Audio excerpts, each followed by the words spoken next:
Hello everyone, welcome back to my YouTube channel Med Aditi. This is Aditi Priya and I am first year MBBS student at University College of Medical Sciences, New Delhi.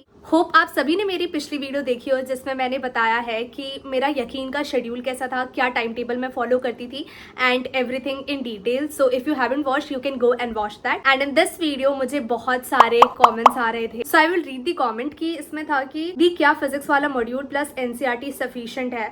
Then किसी ने लिखा था कि क्या physics Wallah के test series और DPP करके is sufficient और नॉट, या फिर हमें कोई और बुक लगानी पड़ेगी एंड एवरीथिंग. मतलब मोस्टली यही क्वेश्चन था कि क्या क्या सफिशिएंट रहेगा, किससे किससे हमें क्वेश्चन प्रैक्टिस करनी चाहिए. तो मैं इस वीडियो में डिटेल बताऊंगी कि कितनी आपको क्वेश्चन प्रैक्टिस करनी चाहिए, कि कितनी आपको एक चैप्टर से क्वेश्चन प्रैक्टिस करनी चाहिए, एक टॉपिक से कितना क्वेश्चन प्रैक्टिस करना चाहिए एंड कहाँ से you can practice more and more number of question. So let's start with the video. If you will ask me कि कितने नंबर ऑफ क्वेश्चन प्रैक्टिस करना is sufficient, my answer will be indefinite. मतलब तुम जितने question practice करो उतना ही कम है. There is no such limit कि इतने क्वेश्चन प्रैक्टिस कर लो तो सिलेक्शन हो ही जाता है, ऐसा बिल्कुल भी नहीं है. मतलब तुम जितने क्वेश्चन प्रैक्टिस करोगे तुम उतना क्लोजर जाओगे सिलेक्शन के. तो देखो इनिशियल डेज पे, सिंस अभी इनिशियल डेज है, I am talking about the droppers, तो अभी इनिशियल स्टेज है जहां पे आपने सिलेबस अब अपना जस्ट स्टार्ट किया है. मतलब not like sufficient but bare minimum कि इतने तो करने ही है. एंड मैक्सिमम अगेन मैंने बोला कि जितना करोगे उतना सिलेक्शन के पास जाओगे. तो फिर कितने क्वेश्चन प्रैक्टिस करने चाहिए अभी. तो when you are watching the lecture, तो लेक्चर में ही ऑलमोस्ट से 20 to 25 क्वेश्चन जो टीचर है वो कवर कर ही देता है, चाहे वो फिजिक्स हो, केमिस्ट्री हो या फिर बायोलॉजी हो. इसमें भी लेक्चर में पढ़ाते पढ़ाते फॉर एग्जाम्पल वाले क्वेश्चन करके वो 20 क्वेश्चन अप्रॉक्स कवर कर ही देता है. तो if you are doing that on regular basis, खुद से पॉज करके कॉन्सेप्ट समझाने के बाद खुद से वीडियो को पॉज करके if you are doing that question then it's very good. Then उसके बाद आते हैं हमारे पास डीपीपी. डीपीपी में अराउंड 15 क्वेश्चन होते थे तब जब मैं थी, तो 15 क्वेश्चन वो कर लो. उसके बाद जब एनसीईआरटी पे आप रिवीजन के टाइम पे आते हो तो रिवीजन में आपने एनसीईआरटी पढ़ ली. उसके बाद मैंने बोला था कि प्लीज क्वेश्चन करना, उसके पीवाईक्यूज करना उसके मस्ट है. तो जो भी टॉपिक पढ़ा उसके पीवाईक्यूज कर लो. ऑलमोस्ट से 10 होंगे हर एक टॉपिक से, तो उनको कर लो. उसके बाद जो टाइम बचा है उसमें you have to practice more and more number of question. उसके लिए कुछ भी ले सकते हो, ठीक है, कुछ भी. जस्ट लाइक कि अगर आपके पास किसी भी कोचिंग इंस्टीट्यूट का मॉड्यूल है then you can take that module and उसके क्वेश्चन लगा लो उस टॉपिक से रिलेटेड. तो जो मुझसे पूछ रहे थे कि क्या फिजिक्स वाला मॉड्यूल लेनी चाहिए या फिर नहीं लेनी चाहिए, तो आई विल सजेस्ट कि देखो लेने में कोई बुराई नहीं है, प्लीज ले लो. एंड जितने नंबर ऑफ क्वेश्चन प्रैक्टिस करोगे उतना ही अच्छा रहेगा तुम्हारे लिए. So per day you are doing like 20 question जो क्लास में हो रहे हैं, then 15 question of DPP and then NCERT read करने के बाद उससे रिलेटेड जितने भी पीवाईक्यूज है उन्हें, और एक्स्ट्रा टाइम मिल रहा है तो फिर जो बाकी आपके पास कोई भी मॉड्यूल हो या फिर कहीं से भी you can take question of that topic and उसको कर सकते. ये आपको इंडिविजुअली फॉर ईच सब्जेक्ट करना है. देन हमारे फोर्टनाइटली टेस्ट आता है विच इज लाइक 14 डेज पे एक टेस्ट होता है. तो वो टेस्ट प्लीज मिस मत करना. प्लीज टेस्ट एक भी मिस नहीं करना है. प्लीज अपने आप से प्रॉमिस कर लो कि you will not miss even a single test. मैंने अपने फर्स्ट अटेम्प्ट में ऑलमोस्ट से टेस्ट दिए ही नहीं थे, इसलिए मेरा सिलेक्शन नहीं हुआ था. बिकॉज आई नो टेस्ट की बहुत ज्यादा इंपॉर्टेंस होता है एंड आई थिंक सब एग्री करेंगे इस बात पे. तो प्लीज एक भी टेस्ट मिस मत करना. एंड जो फोर्टनाइटली टेस्ट होता है उसके लिए अगर तुम फ्राइडे नाइट से पढ़ना स्टार्ट करो, so Saturday and then Monday Sunday morning तक तुम आराम से कंप्लीट कर पाओगे सिलेबस को, because you have done your classes बहुत अच्छी तरीके से, तो ज्यादा टाइम नहीं लगता रिविजन के लिए.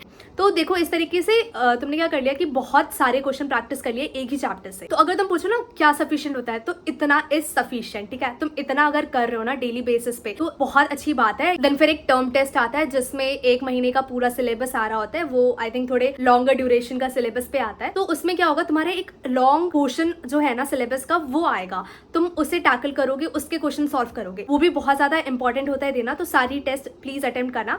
तो यही पूछना ना कि कौन कौन से सोर्सेस होते हैं मतलब क्वेश्चन प्रैक्टिस करने के लिए. तो वही होते हैं, एक तो क्लास के क्वेश्चंस करना, एक डीपीपी करना, देन एक पीवाईक्यूज करना which is very important, then जो फोर्टनाइटली टेस्ट होते हैं उन्हें अटेम्प्ट करना, एंड देन जो हम तुम्हारे टर्म वाले एग्जाम्स हो रहे हैं उन्हें अटेम्प्ट करना. इनको अटेम्प्ट करना है एंड देन इनकी जो मिस्टेक्स हो रहे हैं उन्हें मिस्टेक नोटबुक में लिखना है. सो गाइस इतना करना इज बेयर मिनिमम एंड इतना सफिशिएंट भी रहता है. वीडियो में आगे बढ़ने से पहले आप सभी के लिए एक इंपॉर्टेंट अनाउंसमेंट है.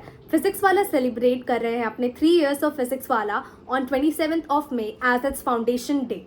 एंड इसमें वो लेकर आए हैं mega offerings and mega launches and बहुत सारे ऑफर्स जो 27 मई से 2 जून तक था, बट अभी ऑफर एक्सटेंड हो चुका है 5 जून तक. अर्जुना नीट 2.0 2024 बैच ये एक complete 11th board and NEET syllabus batch है जो स्टार्ट हो रहा है 29 मई से, जिसमें physics, chemistry, botany, zoology cover होंगी एंड इसकी क्लासेस 6 डेज अ वीक होंगी, 2 क्लास इन अ डे, और इसमें मिलेगा आपको डीपीपी, मॉक टेस्ट और बहुत कुछ just for 3800। Then Lakshya NEET 2.0 2024 batch, ये batch 12th board and NEET 2024 focus batch है जो स्टार्ट हो रहा है 12 जून 2023 में, जिसमें again physics, chemistry and biology का फुल सिलेबस कवर होगा। इसका प्राइस इज जस्ट 3800।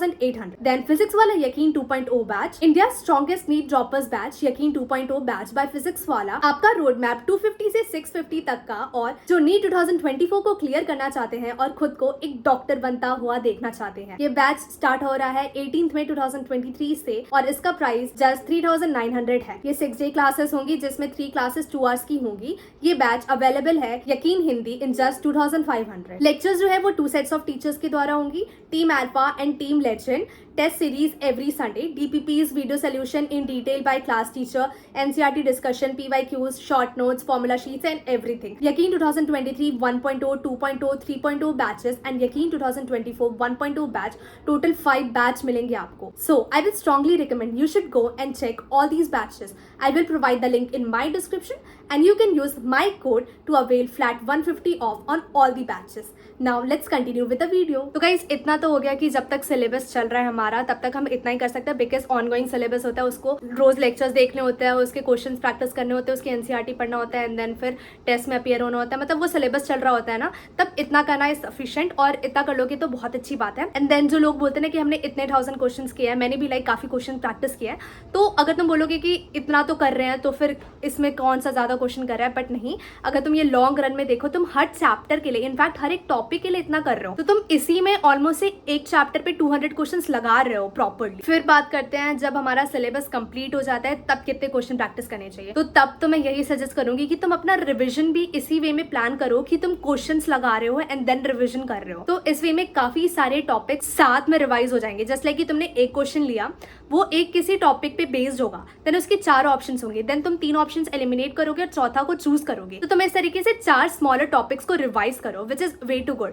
तो अपने रिविजन को एक इफेक्टिव वे में प्लान करना एंड तब जाके जब सिलेबस कंप्लीट हो चुका है तब बहुत ज्यादा क्वेश्चन प्रैक्टिस करना। अगर तुम अभी 1x की स्पीड से क्वेश्चन प्रैक्टिस कर रहे हो तो तब जाके 5x 10x की स्पीड पे जाके क्वेश्चन प्रैक्टिस करना, बिकॉज लास्ट में जितने ज्यादा क्वेश्चन करोगे उतने ज्यादा कॉन्सेप्ट रिवाइज होंगे और उतना ज्यादा खुद पे कॉन्फिडेंस आएगा कि हाँ अब जाके क्वेश्चंस बन रहे हैं एंड नीट में भी मुझसे जाके क्वेश्चंस बनेंगे, तो वो कॉन्फिडेंस वहीं से आता है। एंड मैंने पिछले वीडियोस में भी बोला है कि लास्ट में जाके एक ऑफलाइन टेस्ट सीरीज जो है वो ज्वाइन कर लेना, जो कि फुल सिलेबस के बेस पे होगा एंड उसी के बेसिस पे अपने रिविजन को प्लान करना। तो तुम किसी एक ही कोचिंग इंस्टीट्यूट के ऑफलाइन जाके टेस्ट अटेम्प्ट कर सकते हो, बट मैंने क्या किया था, एक तो मैं जा ही रही थी, जो कि मैंने आकाश का ले रखा था, ऑफलाइन मैं जाके टेस्ट देती थी, तो फिर वो तो था ही, बट उसके साथ साथ मैंने बहुत सारे डिफरेंट इंस्टीट्यूट्स के फुल सिलेबस मॉक टेस्ट लगाए थे। मतलब ऑब्वियसली बात है कि तब जाके भी हमें फिल्टर आउट करना पड़ेगा कि हाँ ये थोड़ा ज्यादा रेलेवेंट क्वेश्चन है, ये आई थिंक एनसीईआरटी से नहीं है तो ये शायद नहीं आएगा, इसे थोड़ा साइड कर सकते हैं अभी के लिए, बिकॉज लास्ट में जाके ऐसा होता था कि ओ शिट ये क्वेश्चन नहीं बन रहा है, ये टॉपिक तो मैंने पढ़ाई नहीं है, छोड़ दो। लास्ट में जाके तो लिटरली छोड़ दो। जो एनसीईआरटी में है अगर तुमने वो सारे टॉपिक्स पढ़े हैं ना, तो अगर कुछ एक्स्ट्रा मिल रहा है तो उन्हें छोड़ दो, बट हाँ अगर एनसीईआरटी का कोई टॉपिक छोड़ा है तो उसे तो ऑब्वियसली पढ़ लेना। मैंने बहुत सारे टेस्ट दिए थे, बहुत सारे कोचिंग इंस्टीट्यूट के टेस्ट मैंने डाउनलोड करके उन्हें खुद से अटेम्प्ट करके दिए हैं और वो मैंने टेलीग्राम से डाउनलोड किए थे, वो मैंने अपने टेलीग्राम चैनल पे लिंक दे रखे हैं। तो ऐसे ही मैंने लास्ट में जाके बहुत ज्यादा क्वेश्चन प्रैक्टिस की थी। मतलब मैं रैंडमली अगर मैं ऐसे ही बैठी हुई हूँ तो मैं सोचती थी कि चलो किसी टेस्ट का खोल के बायो ही दे देती हूँ, तो मैं ऐसे टाइमर लगा के प्रॉपरली फिर ABCD सर्कल करके मैं फिर बायो दे देती थी, फिर कभी केमिस्ट्री दे देती थी, कभी फिजिक्स दे देती थी। फिजिक्स के तो मतलब बिकॉज मेरा ऐसा था ना कि मेरे को फिजिक्स बहुत ही कम आती थी। जब मैंने फर्स्ट अटेम्प्ट दिया था सबसे गंदे मार्क्स मेरे फिजिक्स में ही आए थे, तो मेरे को ऐसा था कि मेरे को फिजिक्स अपनी बहुत स्ट्रॉन्ग करनी है। And one major factor I think कि मेरी फिजिक्स बहुत ज्यादा स्ट्रॉन्ग हो गई है इज बिकॉज कि मैं क्वेश्चन प्रैक्टिस बहुत ज्यादा की है। मैंने मेजरली फोकस किया था कि मैं फिजिक्स के क्वेश्चन बहुत ज्यादा लगाऊंगी, मैंने बहुत ज्यादा लगाए भी हैं। सो गाइस बस यही है कि बहुत सारे क्वेश्चन प्रैक्टिस करो एंड अच्छी तरीके से पढ़ो, लेक्चर्स देखो, उनके डीपीपी करो, क्वेश्चन प्रैक्टिस करो, सारे टेस्ट अटेम्प्ट करो, उनको इवैल्यूएट करो, लास्ट में जाके अपने नंबर ऑफ क्वेश्चंस को बढ़ा देना। बहुत सारे सोर्सेज है, एक बार ढूंढोगे तो बहुत कुछ मिलेगा, तो उन सारे सोर्सेज से प्रैक्टिस करना। And I think that is it for the video. So if you like this video then please give a thumbs up and for more such videos you can subscribe. Thanks for watching. Thank you.